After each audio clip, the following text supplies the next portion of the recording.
Bisa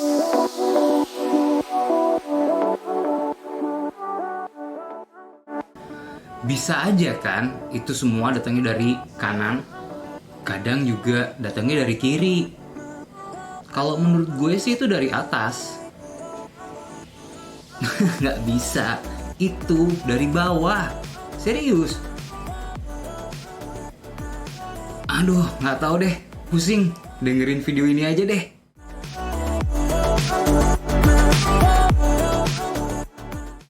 Assalamualaikum warahmatullahi wabarakatuh. Hai sohib sekalian, apa kabar? Semoga dalam keadaan sehat walafiat, nggak kekurangan satu apapun ya. Untuk itu kita bersyukur deh untuk hari ini kehadirat Tuhan Yang Maha Esa, karena kita juga dapat kesempatan nih untuk dengerin video-video pengembangan diri seperti yang sekarang ini. Ketemuan lagi barengan gue, Gufron Mahendra, tentunya masih di Bang Gufron Mahendra Channel. Ngebahas soal apa? Soft skill. Oke, kali ini soft skill apa yang pengen kita bahas? Kita pengen ngebahas tentang, kalau ngeliat judulnya, kita ngebahasnya adalah tentang problem solving. Teman-teman, seperti di ilustrasi depan, ngomongin soal problem solving, itu pasti dibutuhkan di beberapa perusahaan atau organisasi yang memiliki banyak departemen. Karena bisa jadi variabel masalah itu datang dari beberapa departemen. Dan memang kalau ngomongin soal problem solving kali ini, kita pengen ngebahas satu metode yang mengerucut ya. Karena memang banyak metode-metode yang diterapkan pada saat melakukan problem solving. Nah, saya akan ngebahasnya adalah satu metodenya. Oke, sebelum kita masuk ke metode tersebut, apa yang pengen kita bahas problem solving untuk hari ini, teman-teman juga harus mengerti tentang problem solving itu sendiri memiliki beberapa prinsip, teman-teman. Jadi ada prinsip-prinsip dasar yang dipakai di problem solving sehingga penerapan toolsnya atau metodenya itu bisa dipakai dengan baik. Oke, kita akan bahas tentang prinsip problem solving sebelum teman-teman menggunakan tools problem solving itu sendiri. Problem itu sendiri adalah suatu hal yang berjalan tidak sesuai dengan apa yang diharapkan. Misalnya level yang diharapkan adalah 1, ternyata terjadinya setengah, maka dia terjadi problem atau ketidaksesuaian.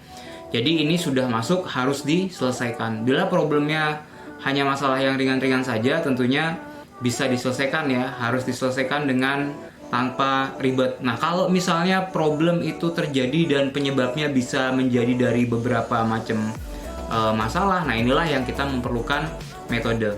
Besaran masalah berbeda di setiap level. Level staff itu lebih besar di masalah technical dan human. Level supervisor lebih besar di masalah human, sedangkan manajemen dan technical sudah mulai berkurang. Di level manager, manajemennya lebih tinggi, humannya tetap tinggi, dan juga technicalnya mulai berkurang. Jadi di sini bisa dipahami teman-teman bahwa ketika teman-teman ada di level staff, kebanyakan masalah pasti lebih besar terjadi potensinya di technical. Kalau teman-teman melihat problemnya ternyata di level supervisor, kendalanya bisa jadi lebih besarnya di human, sedangkan manajemen dan technicalnya juga perlu diperlihatkan. Makanya kita bilang supervisor ini level yang benar-benar wow gitu ya, digencet atas bawah gitu. Terus manajer, kalau dia manajer, tentunya masalah sering terjadi di urusan manajemen dan human. Teknikalnya udah mulai sedikit, karena semakin tinggi levelnya harusnya teknikalnya lebih dikuasain sehingga masalah teknikal itu sedikit terjadi. Tapi semakin turun levelnya, teknikalnya semakin besar, dan manajemennya semakin kecil pasti, karena kan kalau di level staff udah nggak mungkin mikirin manajemen ya. Tapi kalau makin tinggi, makin ke manajer, tentunya makin mikirin bagaimana memanage seperti itu. Nah, inilah prinsip dasar yang harus dipahami pada saat kita melakukan problem solving, teman-teman. Jadi kita harus lihat dulu siapa yang masalahnya ada di mana. Masalahnya ada di manajemen besarnya, berarti ini melibatkan siapa? Manajer. Ataupun kita lihat dari levelnya, terjadi masalah di staff, pasti staff ini melakukan kesalahan, kalau nggak di technical ya di human. Jadi kita bisa langsung mengkerucutkan masalah itu ada di mana. Itu prinsip yang pertama, sehingga kita mudah melakukan yang namanya problem solving. Jadi kita langsung memikirkan ke pusatnya seperti itu.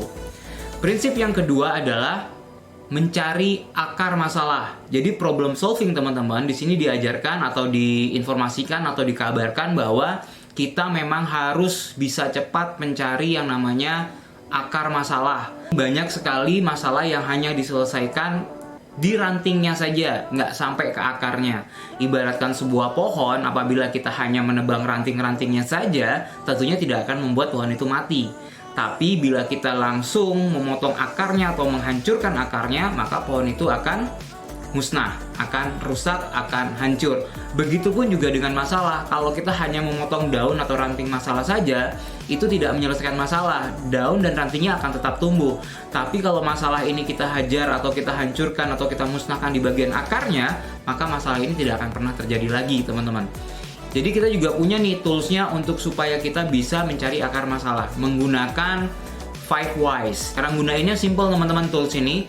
Begitu ada problem, kita jangan coba-coba untuk langsung menyelesaikan problem tersebut, tapi kita harus gali lebih dalam dengan mempertanyakannya. Why sampai dengan 5 kali untuk sampai kita bisa menemukan akar dari masalah. Nah, akar dari masalah itulah yang harus kita selesaikan.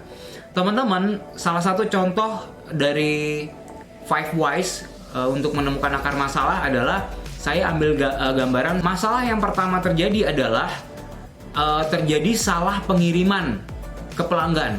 Tuh, jadi ada seorang pelanggan membeli sebuah modelnya ini pengen dikirimin ke dia, dan akhirnya pada saat dikirimkan salah pengiriman model ke pelanggan. Ini problemnya, ya.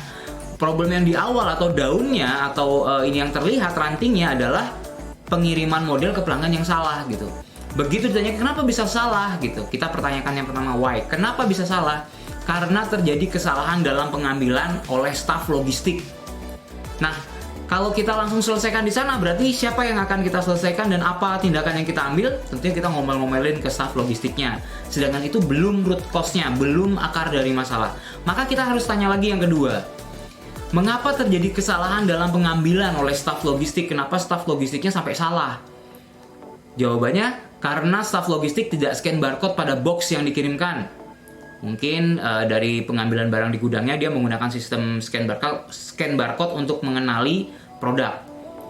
Kalau itu langsung diselesaikan, tentunya itu bukan akar masalah. Kita tanya lagi, kenapa staf logistik tidak scan barcode sistem pada box yang akan dikirimkan?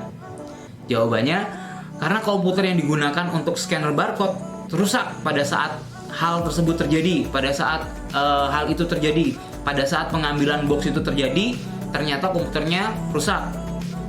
Kalau kita ambil kesimpulan di situ, berarti kita benerin komputer dong. Sedangkan belum, kita tanya sekali lagi, mengapa komputer yang digunakan untuk scan barcode tersebut bisa rusak? Jawabannya mungkin karena komputer yang dipergunakan untuk scanner mati mendadak. Wah, kok dia bisa mati mendadak gini? Kena stroke apa serangan jantung nih? Kita tanya lagi yang terakhir, 5 whys. Mengapa komputer yang dipergunakan untuk scanner tersebut mati mendadak? Karena pasokan aliran listrik tiba-tiba mati.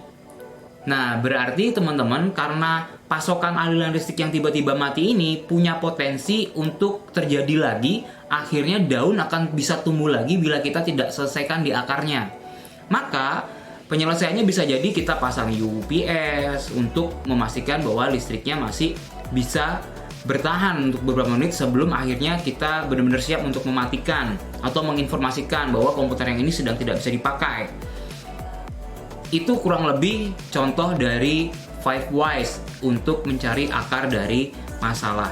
Jadi prinsipnya ada 2 ya teman-teman. Yang pertama, scope level terjadinya masalah ada di mana? Di supervisor kah, di staff kah, atau di manajer kah? Yang kedua adalah selalu harus tetap mencari yang namanya akar masalah. Bisa menggunakan 5 whys untuk mencari masalah dengan menanyakannya terus kenapa. Dan yang terakhir baru kita bisa menggunakan metode apabila masalahnya terlalu kompleks, ya. Dengan metode salah satu yang saya pilihkan di sini adalah diagram tulang ikan. Oke, mau cerita dikit dulu ya tentang fishbone diagram. Fishbone diagram itu dibuatnya oleh seorang peneliti Jepang yang dia berkecimpung di penelitian tentang menjaga kualitas, tentang quality gitu. Namanya Dr. Kaoru Ishikawa. Fishbone diagram ini selain dikenal dengan nama tulang ikan, diagram tulang ikan, dia juga dikenal dengan nama cause and effect. Dia juga dikenal dengan nama sebab akibat. Jadi Kaoru Ishikawa, Dr. Ishikawa ini dia menemukan 7 tools, 7 alat untuk menjaga yang namanya kualitas. Salah satunya adalah diagram tulang ikan atau fishbone diagram. Memang seringnya fishbone diagram ini digunakan untuk memecahkan masalah di sebuah organisasi atau perusahaan yang memiliki banyak departemen. Dan juga memang sifat bisnisnya atau sifat kegiatannya atau aktivitasnya di organisasi itu adalah merupakan rutinitas. Jadi misalnya kegiatannya memang bisa ditebak tuh setiap harinya, setiap saatnya seperti apa. Nah, ketika terjadi masalah, fishbone diagram ini cocok banget untuk dipakai penyelesaiannya. Nah, kayak gimana cara penggunaan diagram tulang ikan ini sendiri? Mari kita lakukan selangkah demi selangkah. Step 1, karena ini juga disebutnya sebagai cause and effect, maka kita buat dulu kolom cause and effect. Ya, seperti teman-teman lihat, di situ ada sebuah kolom, ada menggunakan warna biru. Nah, di sana tuh dua kolom itu adalah sebelahnya kolom effect, sebelahnya kolom cause. Semua anggota meeting harus menyepakati apa yang akan dibahas, efeknya. Jadi efeknya apa, silakan ditulis di situ. Nah, kalau di sini saya ambil contoh misalnya seperti itu ya contohnya. Bisa teman-teman lihat di situ. Nah, setelah berhasil membuat ini, udah disepakati apa yang menjadi efeknya, baru kita bisa memulai meeting. Jadi meeting yang di awal adalah menentukan efeknya dulu, teman-teman. Itu langkah yang pertama, menemukan dan menyepakati apa yang menjadi efek. Oke, langkah yang kedua adalah membuat kategori penyebab atau cause. Seperti di gambar, teman-teman lihat, di situ kita menemukan dulu kategori-kategori apa yang bisa menyumbang atau menjadi penyebab dari efek yang sudah terjadi. Misalnya teman-teman tulis di sana materialnya kah, atau metodenya kah, atau mesin atau toolsnya kah, atau man-nya atau orangnya kah, itu bisa ditulis di situ. Ini contoh ya, jadi teman-teman bisa coba cari apa yang menjadi penyebab dari akibat yang sudah terjadi gitu ya. Oke, dan itu langkah kedua, berarti kita harus menentukan dulu apa-apa saja yang menjadi penyebab. Oke, langkah yang ketiga adalah kita harus bisa segera menemukan sebab-sebab yang paling mungkin. Jadi kita kerucutin lagi. Setelah kita temukan kategori penyebab, kita cari lagi sebab-sebab yang paling mungkin. Nah, kita tulis di situ. Jadi kalau ada masalah orang, kira-kira orang ini melakukan hal apa sih sehingga terjadi bahaya yang efek tadi? Kalau dia masalah dari metode apa sih yang sudah dilakukan sehingga terjadi efek gitu? Kita tulisin metodenya metode apa, gitu ya. Lebih detail lagi sebab-sebab yang paling mungkin. Itu adalah langkah yang ketiga.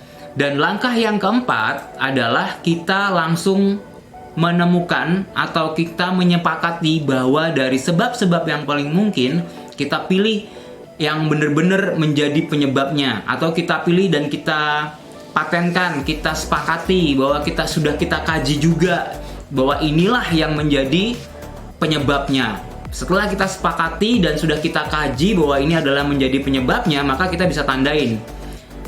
Setelah kita tandai, berarti kita sudah masuk ke tahap selanjutnya untuk bisa menjadikan ini sebuah laporan, kita masukkan ke dalam sebuah tabel, anggaplah dia pakai Excel. Seperti ini contohnya.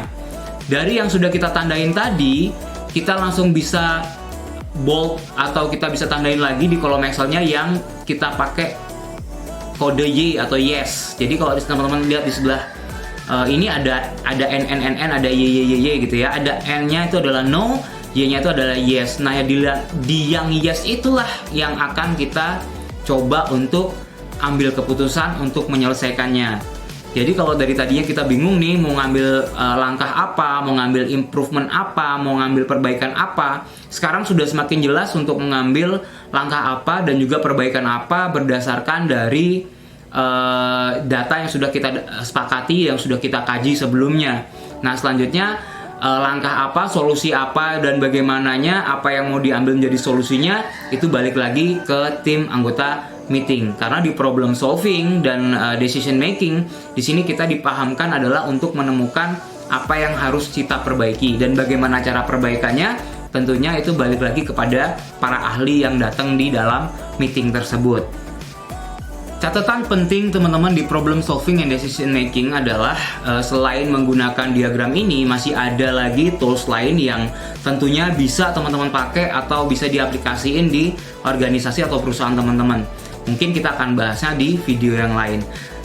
apapun toolsnya, apapun metode yang dipakainya, ada satu hal menarik yang teman-teman pasti akan temukan, yaitu semua metode menggunakan sesi brainstorming. Yang artinya adalah teman-teman, sebenarnya otak kita sudah didesain untuk menyelesaikan masalah ketika dia menemuinya. Hanya saja pernyataan masalah yang terbesit di dalam kepala kita, di dalam otak kita, itu seringkali salah, sehingga kita melakukan atau mengambil keputusan yang salah. Nah, jangan sampai terjadi. Itu makanya kita diperlukan untuk meeting beberapa orang supaya bisa saling mengingatkan mana sih yang benar-benar merupakan pernyataan masalah yang baik, yang benar, sehingga brainstorming kita, otak kita ketika kita putar, ketika kita gunakan, memikirkan penyelesaian yang searah dengan masalah yang ada. Sekian dari gua, Gufron Mahendra, untuk kali ini di sesi problem solving. Semoga bermanfaat. Mohon maaf kalau misalnya ada salah-salah kata. Ketemuan lagi di next video selanjutnya. Jangan lupa terus aja ikutin update-nya Bang Gufron Mahendra Channel. See you next time. Wassalamualaikum warahmatullahi wabarakatuh. Dah.